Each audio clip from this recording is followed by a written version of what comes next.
We've got one more topic to touch on here. As you were mentioning Netflix, of course, Netflix does kick off earnings for the streamers on Wednesday. The company's revenue is expected to grow over 3% year over year in its second quarter. All eyes are going to be on the impact of the streaming giant's password crackdown and ad tier. We're bringing back in Michael Pachter, Wedbush Managing Director of Equity Research here.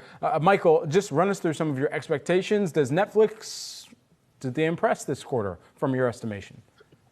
I expect the Phillies to compete pretty favorably for a World Series title, so you won't be completely disappointed. Netflix guidance was pretty wimpy, 2 million subscribers and kind of a modest revenue guide. And it incorporated a couple of changes they made.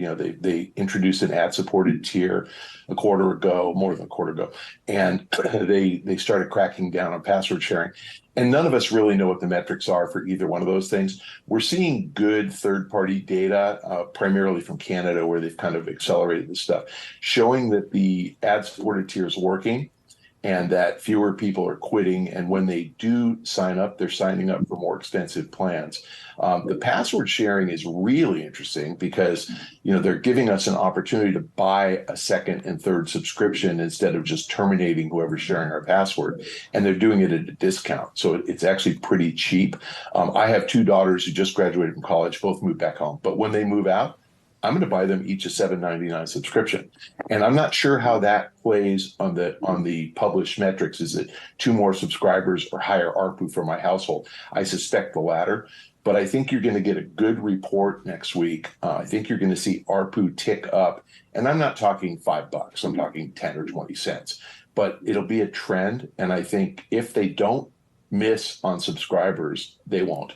And if ARPU goes up, it will. That stock's going to scream higher, because what they've done is successfully transform themselves from a zero profit, money losing, fast growth company that people paid for growth into a slow growth, extremely profitable company. They are the guys that Disney Plus would like to be. Disney Plus just hasn't figured out how to do it yet. Michael, all of that said, this is a stock that's up 51% year to date and is trading at something like 39 times forward earnings. So, does it not only have to beat, it has to really beat, right? When it comes to these numbers?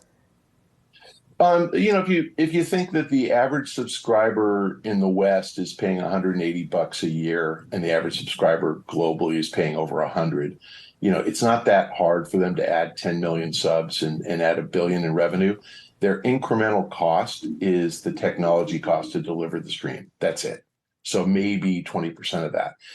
So I think you could see these guys grow earnings by $2 to $3 a year, kind of in perpetuity. So if you go from 12 to 15 to 18 to 21, it's really not an expensive stock at all. Remember, I had to sell on this thing, from 3 to 690, and then it started to go down, and I got lucky with my upgrade to buy at 193. So yeah, I know exactly how much it's moved, but realistically, I think if they do what they're supposed to do, which is make money, it's going back to 600, 690. All right, we'll see. We'll see how much money exactly they're going to be making. Michael Pachter, good to get your perspective. Wedbush Managing Director of Equity Research. Appreciate it.